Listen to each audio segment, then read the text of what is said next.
Hello बच्चों, चलो प्रश्न को देखते हैं। हमारा प्रश्न है, त्रिभुज की भुजाओं ए और बी दूरी पर त्रिभुज के कर्ण पर स्थित एक बिंदु है।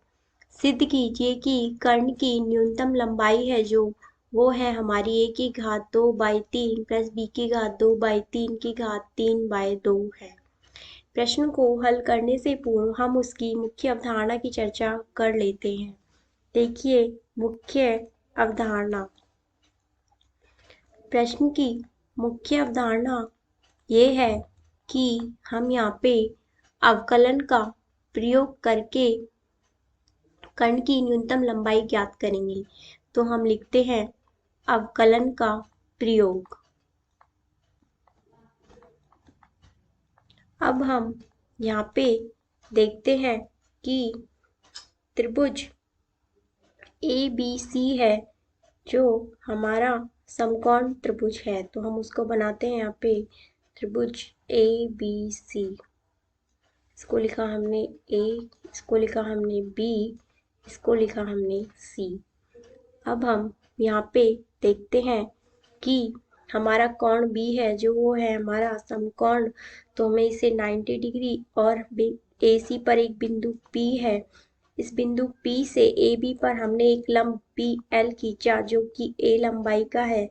इसी तरीके से BC पर हमने दूसरा लंब PM खींचा जिसकी लंबाई हो गई हमारी B, और ये कोण हो गया हमारा थीटा, और इसी प्रकार ये वाला कोण भी हमारा क्या हो जाएगा, थीटा।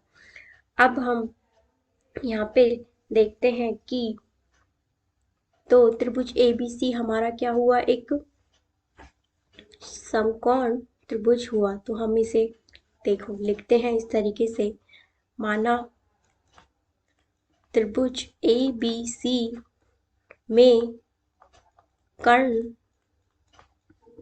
पर एक बिंदु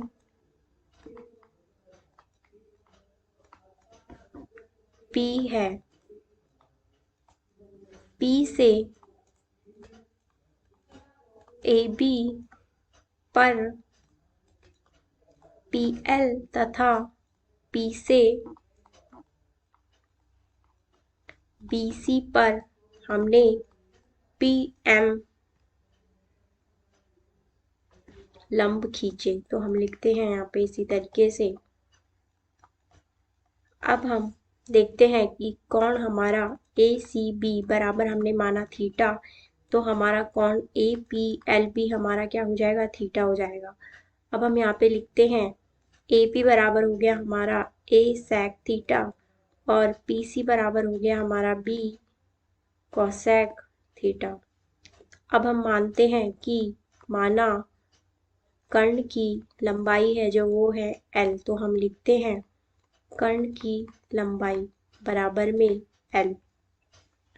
तो L बराबर हो गया हमारा यहाँ पे AP प्लस में PC, तो हम इसे इसी तरीके से यहाँ पे लिख सकते हैं A sec theta plus B cosec theta. अब हम जानते हैं कि जब हम यहाँ पे sec थीटा का अवकलन करते हैं तो वो होता है हमारा sec थीटा tan थीटा।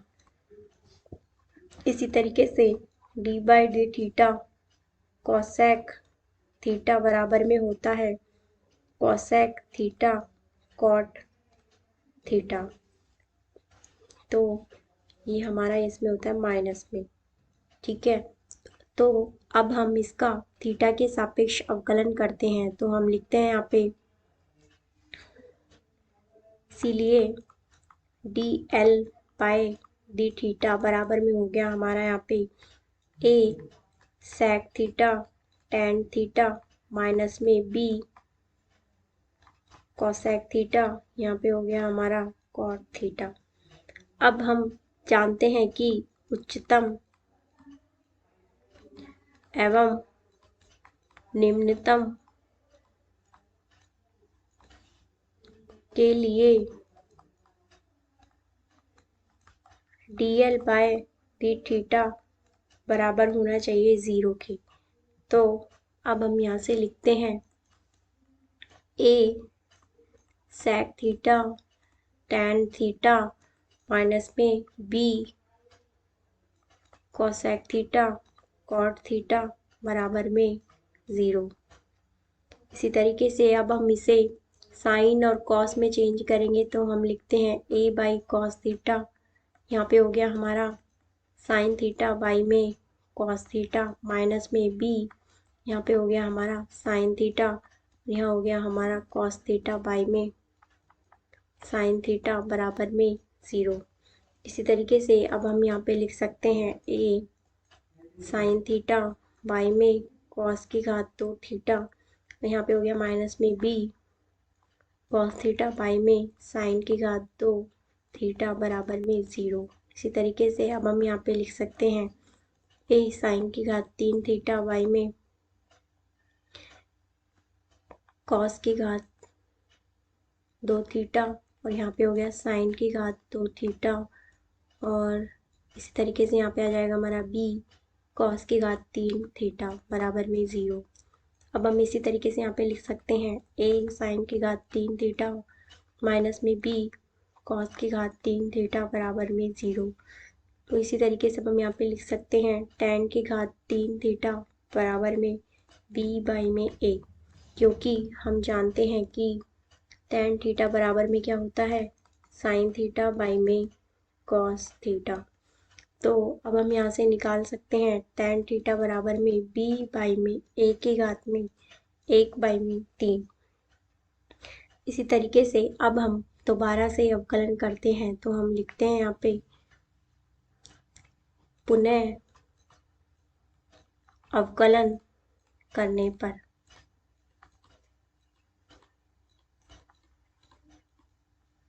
इसको हम, तो अब हम यहाँ पे देखते हैं कि dl बाई डी थीटा हमारा क्या हो गया यहाँ पे a sec थीटा, इसको हम समीकरण नंबर 1 दे देते हैं। अब हम समीकरण 1 का वापस से अवकलन करते हैं तो यहाँ पे लिखते हैं d की घात 2 l बाई में d थीटा की घात 2 बराबर में यहाँ पे हो गया हमारा a। अब हम sec थीटा का sec थीटा लिखेंगे और tan थीटा का अवकलन होता है sec की घात 2 थीटा। इसी तरीके से प्लस में अब tan थीटा को tan थीटा लिखते हैं और sec थीटा का अवकलन होता है वो होता है हमारा यहाँ पे से लिखेंगे हम यहाँ पे sec theta tan theta.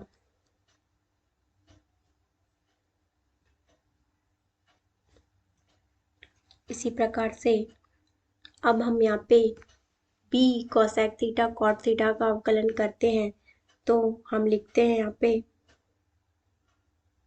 Minus में b का b आएगा और cosec थीटा को हम cosec थीटा ही लिखते हैं और cot थीटा का अवकलन होता है माइनस में cosec की घात 2 थीटा, और इस तरीके से अब प्लस में, और हम यहाँ पे लिखते हैं cot थीटा को अब हम cot थीटा रखते हैं और cosec थीटा का अवकलन होगा माइनस में cosec थीटा cot थीटा। तो अब हम यहाँ पे देखते हैं कि इसी तरीके से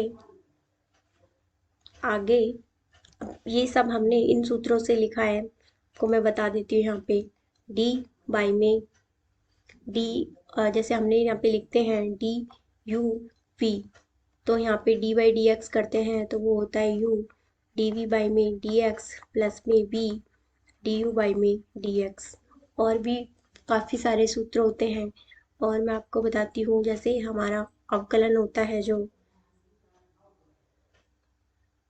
वो होता है हमारा d बाई में t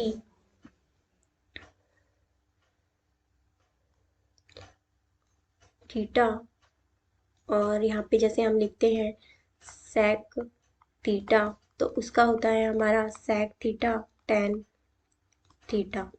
तो इसी तरीके से अब हम यहाँ पे देखते हैं कि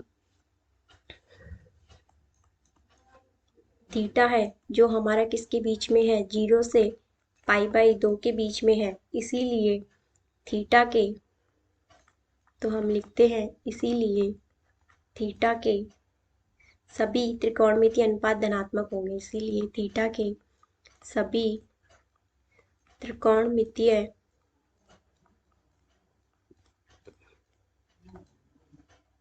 अनुपात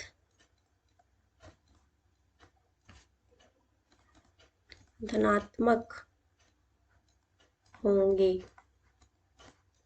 अब हम यहाँ पे देखते हैं कि इसीलिए d की घात 2 L बाई में d थीटा की घात 2 बराबर में पॉजिटिव, मतलब हमारा धनात्मक हुआ, अर्थात L हमारा कैसा हुआ, निम्नतम मान होगा, निम्नतम मान होगा। इसी तरीके से अब हम लिख सकते हैं हमारा a इज ग्रेटर देन 0 होगा और b इज ग्रेटर देन 0 होगा। इसीलिए यहाँ पे लिखेंगे हम d की घात 2 L बाई में d थीटा की घात 2 बराबर में हमारा धनात्मक है जब tan थीटा बराबर क्या है हमारा b बाई a की घात में 1/3 है। तो L हमारा क्या हुआ, न्यूनतम।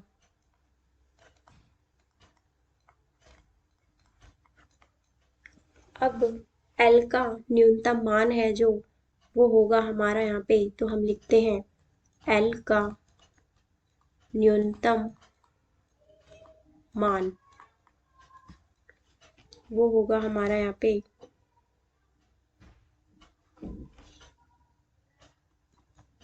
L बराबर में a sec theta plus b cosec theta.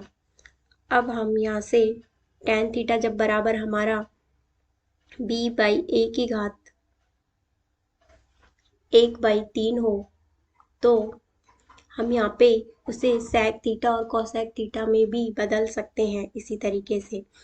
तो अब हम लिखेंगे यहाँ पे L बराबर में a sec थीटा का मान रखेंगे हम यहाँ पे a की घात 2/3 प्लस b की घात 2/3 बाई में a की घात 1/3 प्लस इसी तरीके से b हो गया हमारा यहाँ पे, और cosec थीटा का मान हो गया यहाँ पे a की घात 2/3 प्लस b की घात 2/3 बाई में हो गया हमारा यहाँ पे b की घात 1/3।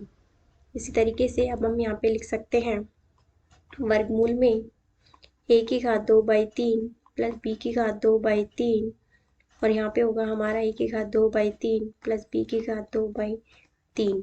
इसी तरीके से अब हमारा यहाँ पे से हल करें तो हम लिख सकते हैं a की घात 2/3 प्लस b की घात 2/3 की घात 3/2।